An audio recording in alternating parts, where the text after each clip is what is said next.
Welcome back to the Ripewave Audio community. My name is John, and for this video, we're going to go over the new StormAudio ISP Elite Mark III processor that just got announced a few weeks ago. And along with this, we will not only cover the prior generation, the Mark II, but we'll catch up on the Core 16, which was introduced at the end of last year. I'm excited about this video for a couple reasons. One is not only this is an inspiring product, but we've had a chance to update some of our graphics and infographics that we've put together for these slides that accompany the video. And so I'm happy to debut those for this video. Before we get into it, let's take a look at how the Ripewave Audio database is tracking HDMI 2.1 models that are out there. And we do have a correction. And it starts, unfortunately, with StormAudio. In the prior video where we covered the JBL synthesis models, we said that StormAudio had released 2.1 compatible processors.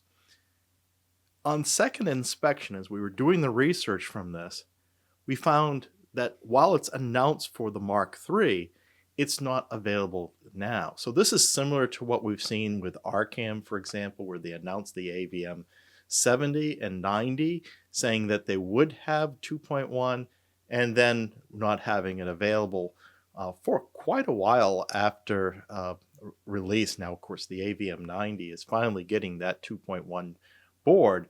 So we had to take off this list the StormAudio entries until they actually are indeed shipping. So we're going by shipping details, although shipping is kind of a loose term nowadays because, well, it might be released from the factory, you still can't get it. So bear with me with that comment. The only one that we seem to be missing right now is the covering the Arc and the Anthem AVM 90, which we did cover when it was first announced, but it's good to take a second look on it because it has changed a little bit since when it was first announced. So we're at this point with this week's research, we're up to 127 active models that we're looking at, meaning not discontinued. I mean, if you look at the full pool, we got over 203 models. And if you look at this, 11 brands out of 27 that make processors or receivers have something with 2.1 support, or at least claim 2.1 support. And this represents 44 models in the database. So that now comes to 35% of the database. So still a growing number that is supported here. So we see this for all those brands that are listed. So let's get into the StormAudio overview. And we never did a deep dive into StormAudio. I think we may even need a second video to cover some of the internal features, but we're going to hit our normal touch points for this. But we did have to rethink a lot of how we present this information because it's such a capable unit. This company really has an interesting history. We could trace it back to 1982 when Wilfred and Guy van Beulen started Galaxy Studios in Belgium.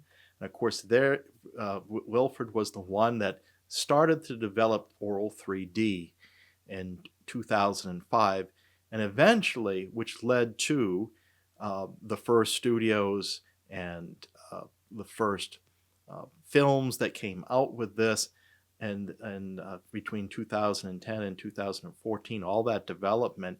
But then StormAudio was founded as a subdivision of that company to make the first 3D AV receiver.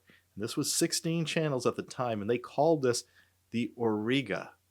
And so this came out as the first to the market as immersive receiver. Now that followed by Trinoff and Denon and Marantz, who also adopted Aural 3D.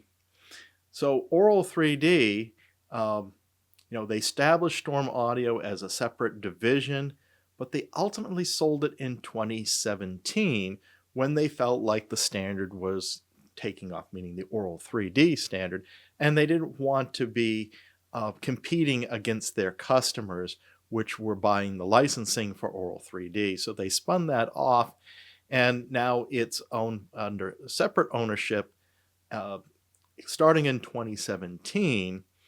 And then that's when they released the ISP Elite Mark 1. So the first generation of the ISP Elite. I think ISP stands for Immersive Sound Processor, my best guess.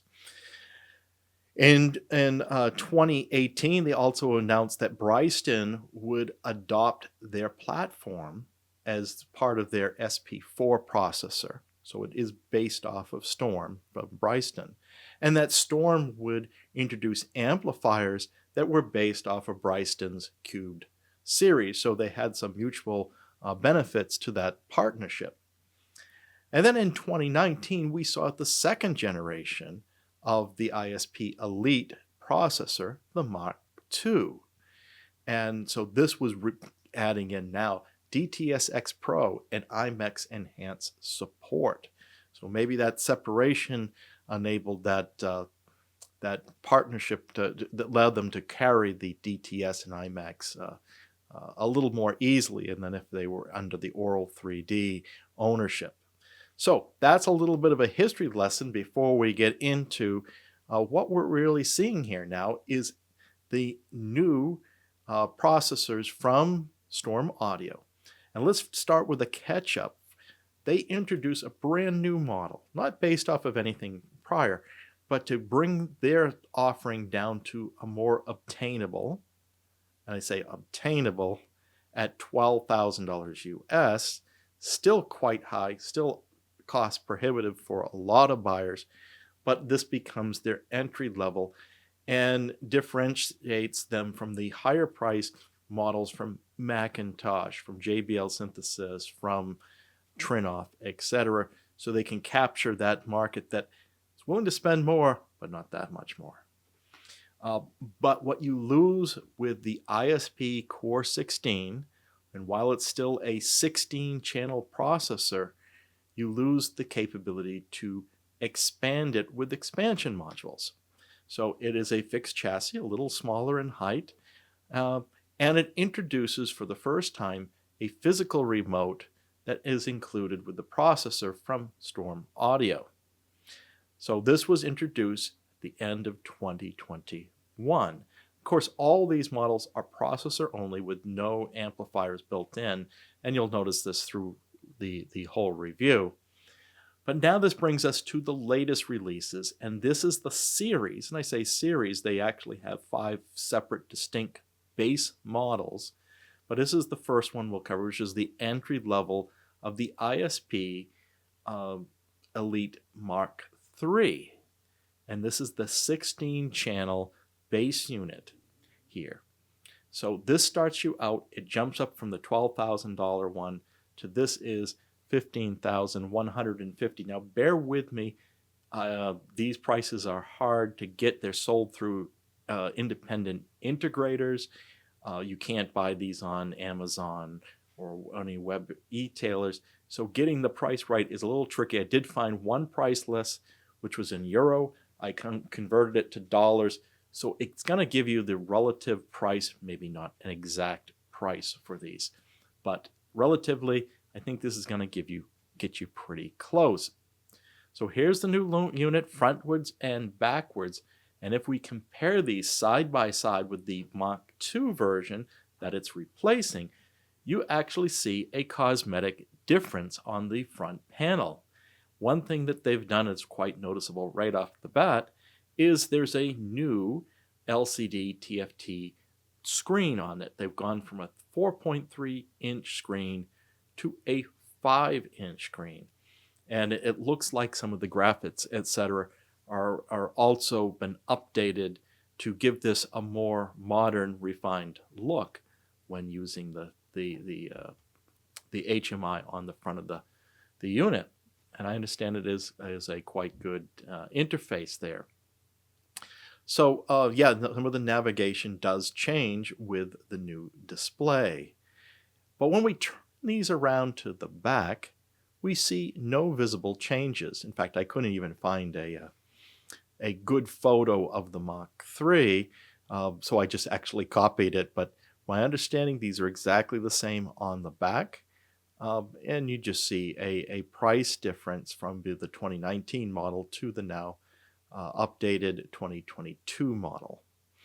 One thing that these processors do at this high price point is it does allow for quite a bit of customization, expansion by getting these modules that plug into it. And I love this this photo at the bottom where you can see them sliding in a few of these modules, like the 16 input AES EBU module, as well as bringing in another 16 channels of XLR analog outputs for a total of 32 channels. And you can see how this base model that goes from $15,000, a little over $15,000, to when you put the expansion modules, adds like $10,000 to the price. That brings it up to about 25 from my calculation. Those between the cost of the modules plus the base units. Of course, if you have to hire somebody to do this work for you versus doing yourself, then there could be some labor with that as well. But that gives you an idea how these are flexible and how much you can really expand these.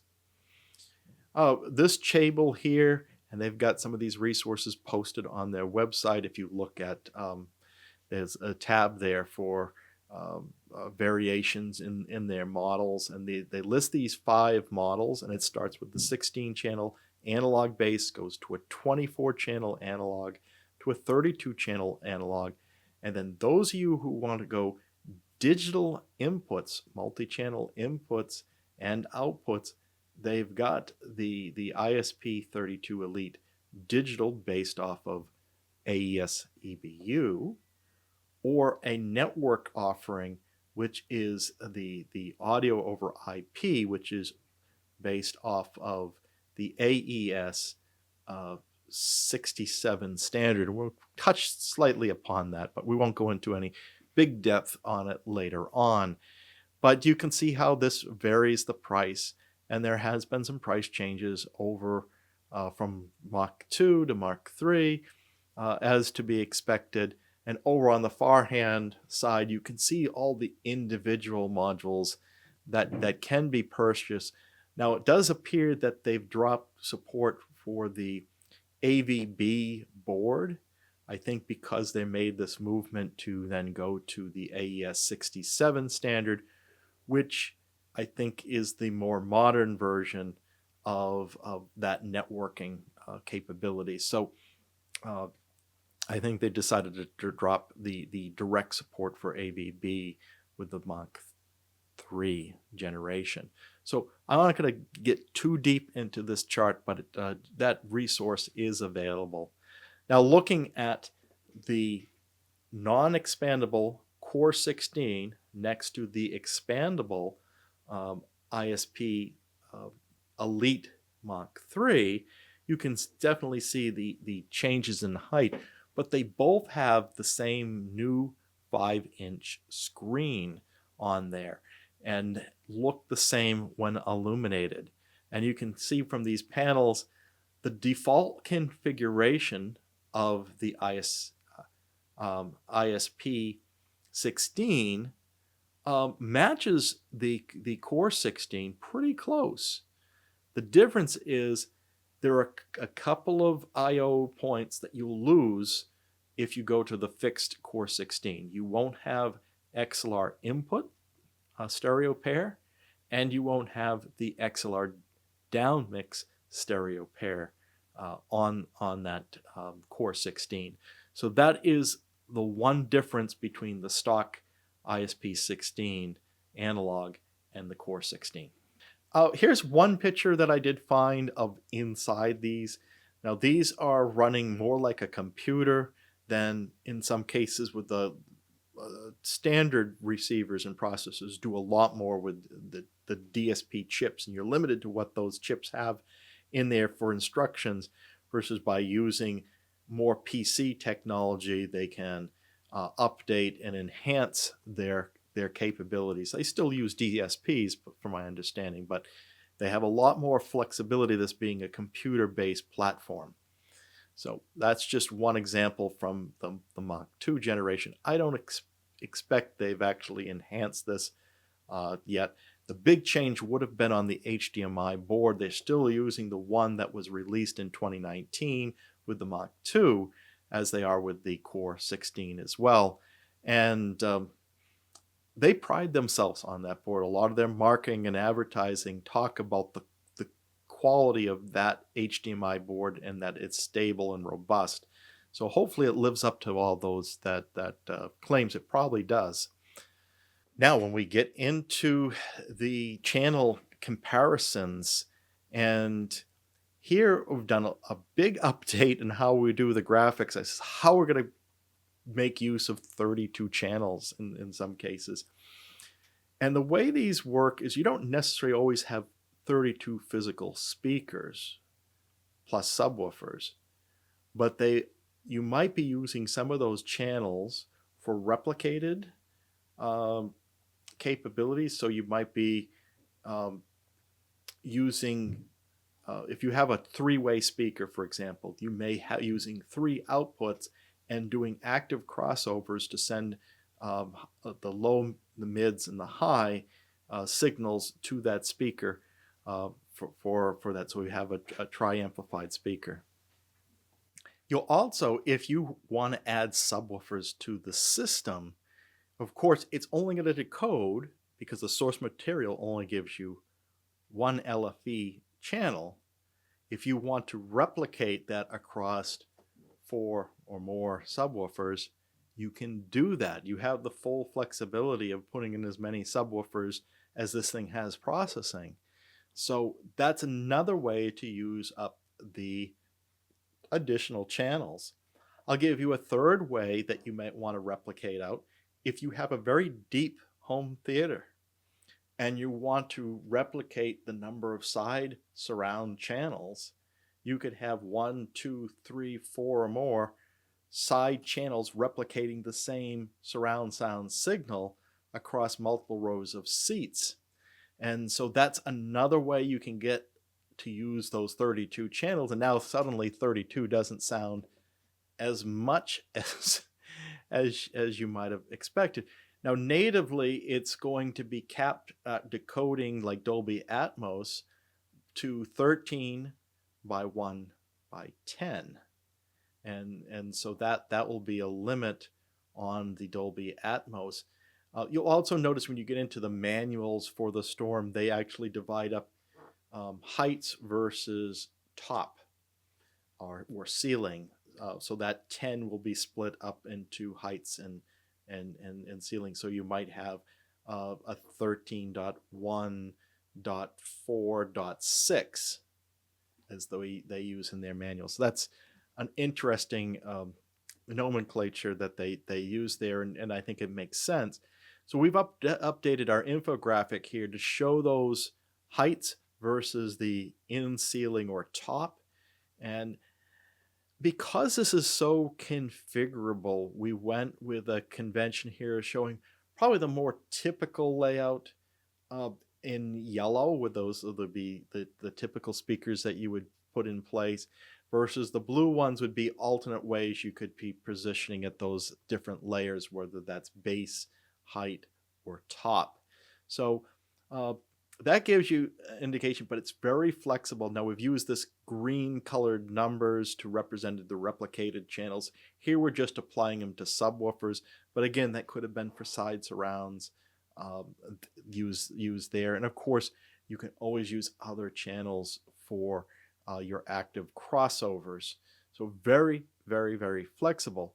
But you will notice that when you move from the 32 channel models to the 24 to the 16 channel model, you did get constrained a little bit more, and you do have to make some choices. Am I going to go with 4 speakers on the top layer and add some heights. We're going to put more speakers on the top and less at the height, versus trying to do everything. So just keep this as a general guide, but you really need to get into the software. You can configure it. It's just a highly configurable unit. The other great thing about the Storm processor is it supports all the codec decodings. So Dolby Atmos, DTSX, DTSX Pro, which we don't see a lot of support for, and Aural 3D are all included. Now it will do up to 24 channels of decoding, and that's that top number I've got in the infographic, and 32 channels of processing. So that's how you, if you replicate or you're doing your active crossovers, you would need those additional channels of processing and going out to analog or digital outputs at the end result there. And I do find when you have less channels of processing, let's say they're equal, like 16 and 16 on the Core 16, you do have to make more choices about, hey, do I want more subwoofer channels? That's going to eat away at that 16. So if I wanted to do 4 or more subwoofer channels on a 16 channel unit, now I'm down to 12 channels. And is that enough for what you want to do for your theater? So I spent a lot of time on here, but I thought it was, this is a highly configurable unit. Now, there's no headphone jack on this. There's no AM/FM tuners on this. This is straight doing its job as a processor. Okay, there's a removable power cord. That's the only thing I could check off there at the bottom. If we look at the formats a little deeper, the IMAX Enhance, I do see that the Core 16 says it's not getting IMAX Enhance until the second quarter of this year with a firmware update. So we'll have to monitor that. But they all have Dolby Vision support. They're all got Dirac Live. And they all include Dirac's bass management, except for the Core 16, which is an add-on cost if you want that. Of course, no THX certification on this. Now on to the DACs. So all these I understand to use the same DAC, and it's the one from Analog Devices, the 1966. This is a 24-bit DAC, but it has 16 channels of processing, and it does it at a high quality level. So that's 118 decibel signal to noise on all those channels running with a THD of negative 98 dB. Of course, that's just the chip itself, which will also do 24192 on the decoding, but there's no mention of DSD support on the chip that I can find.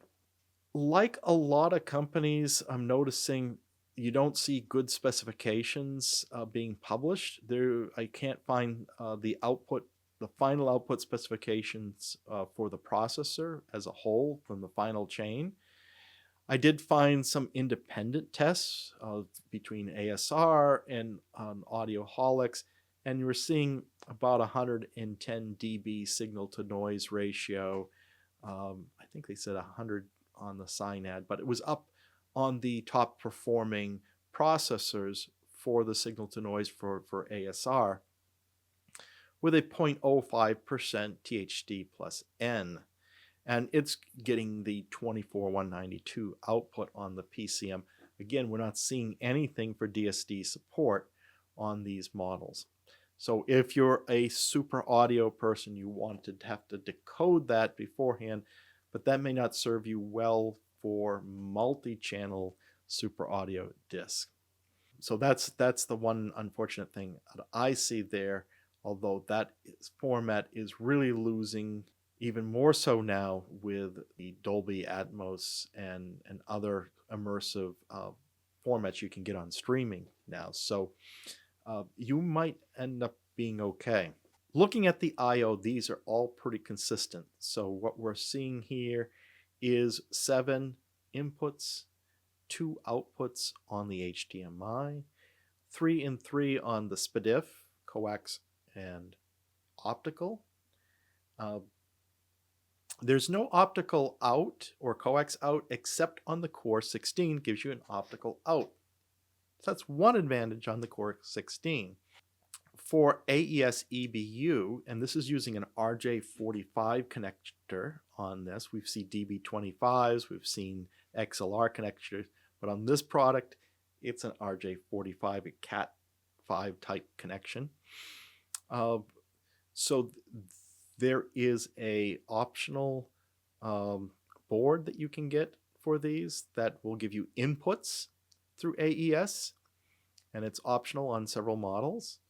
And there's also the optional output board, which could give you up to 32 outputs. And of course, one base model comes with that built into it. There's also the option for the audio over IP, or that's the AES 67 standard. That comes standard on one unit and optional for 4 other models. Now, multi-channel outputs, multi-channel outputs, this can be 16 with optional board, or except one model where we get all 32 in the base model for multi-channel outputs. None of the outputs are RCA type connections, unbalanced connections. There are 2-channel XLR inputs, so there's one for each of these except for the ISP 16. For standard unbalanced sources, you get 4 of those, and that's for any of the models. There is a downmix balance connection for all models except for the Core 16, but there's no output listed for zone, but there you can take any one of your outputs and assign it to another zone. In fact, they have these theaters that you can set up virtually through software. You can change the configuration completely and redirect those speakers any way you want to use them, or those outputs any way you want to use them. So lots of flexibility there. So you don't necessarily need a dedicated zone output. There is no video inputs or outputs from legacy analog sources, composite or component. And there is no phono preamp. I think at this level, you probably want an external phono preamp anyways. Looking at the HDMI a little more carefully here. Now here's, again, we thought this was going to be marked as 8K HDMI 2.0, 2.1 for all these new ones, but that's not currently the case. There will be an update to this slide sometime in the future. I've seen one report that said Q3 of this year, so it may not be until the end of the year. So we'll keep an eye on it. As we said, 7 in, 2 out on the HDMI. No 8K as of yet. 1 eARC output. You've got 4K 60, no 8K output. So you don't have any of the other 2.1 features. For the HDR features, we got the standard HDR. Hybrid log gamma is supported in there as well, and but there's no HDR10 plus support that I could see. Dolby Vision and IMAX Enhance are support, except for that Core 16 that is coming later for IMAX Enhance, and this is all copy protected 2.2. On the networking side, this is a wired device. There's no wireless on this whatsoever. You have Ethernet connection, wired. You also, with the certain models, or if you buy the optional expansion board, you get the AOP, the Audio over IP AES 67 networking standard, which is supported by Dante. So they don't mention Dante in the manual so much, but I think they do state that it is compatible.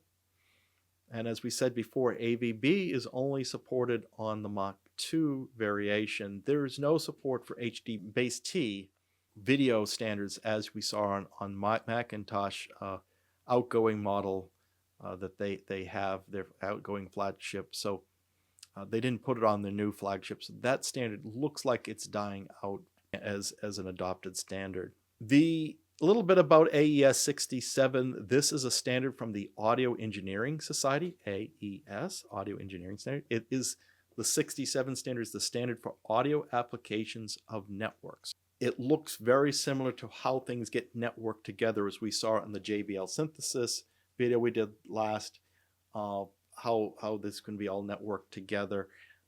We need to study this further. We'll probably come back with another video in the future, but they do seem to be compatible. From what I could tell, AES 67 has a benefit of integrating multiple different protocols for audio networking, is the best I can understand it right now. On the controls side, there isn't a lot here baked in. You're not going to get any of the voice controls. It is Ethernet based protocol. You have the RS-232 port. You do have triggers. They do list a lot of integration support. So Control4, Savant, RTI, Creston, Elan are all listed as being supported. When it comes to streaming ecosystems, they support one. They're Roon compatible. So if you want to bring streaming services into this unit, you can use a basic thing like an Apple TV or a Roku or what have you, or you could use something like a Roon, which is compatible with, because you're not going to find any of the internet streaming services support in here. I think this is a good move. I really think more AV processors, receivers should go this route because that's just it's changing so fast, and let the processor receiver companies focus on what they do best. Now, when StormAudio first came out with processors, they didn't include remotes. But with the Core 16 introduction, they now have a physical remote. And what did they do before the remote? They pushed everybody to a tablet or a phone app, which I think was a lot of positive feedback about that. Everybody likes those apps, particularly being able to do the configuration and that is possible with this unit. But sometimes you just want the simple remote to change the volume or change the input. I do think it's good that they've added it. If you have one of the prior generations, I understand it's compatible with the infrared that's on the Mach 2, so you can optionally buy that and add it to your existing deployment. As far as the physical dimensions, they're all the same size except for the Core 16, which is a little shorter and not quite as deep. It is the same width there. For most part, all the ISP modules that are in the Elite range are the same weight, 28.8 pounds, 13.1 kilograms, albeit that probably varies when you add or subtract expansion boards, so it just gives you in the ballpark.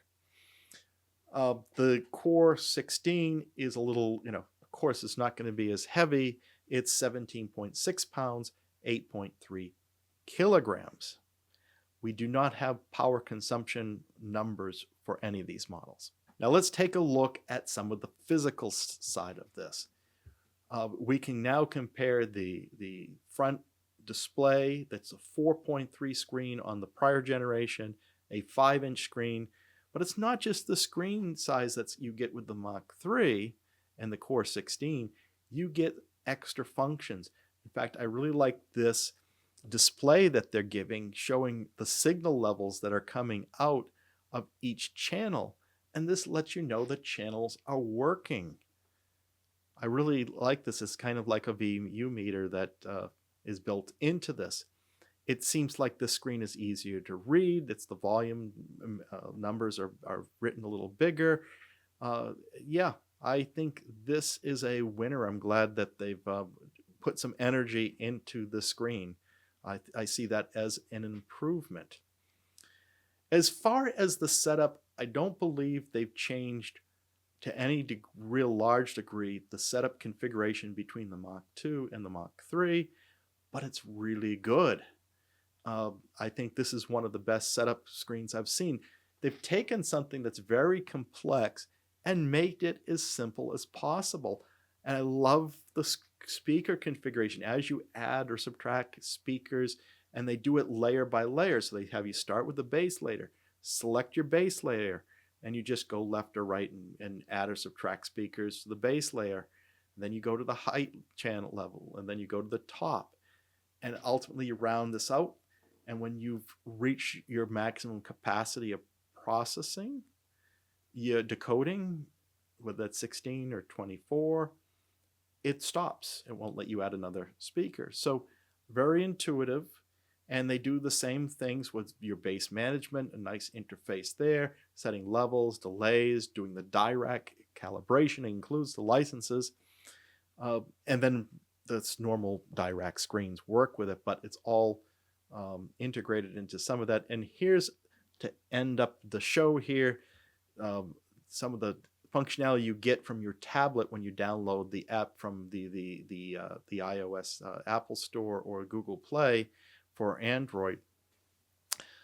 So that wraps it up.